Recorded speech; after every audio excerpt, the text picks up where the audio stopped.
Hi అండి, అందరికి నమస్తే. పిల్లలతో సండే అయితే సందడనమాట. వాళ్ళ కోసం అయితే కోడి అయితే బలిచ్చాను.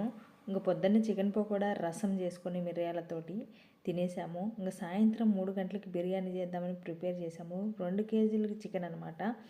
బిర్యానీకి అయితే సిద్ధం చేసేసాను ముక్కలు సపరేట్ చేసి. నేనైతే చికెన్ ముక్కలు నాకు లెగ్ పీసులు ముగ్గురు పిల్లోళ్ళకి అన్నట్టు చేసుకున్నాము.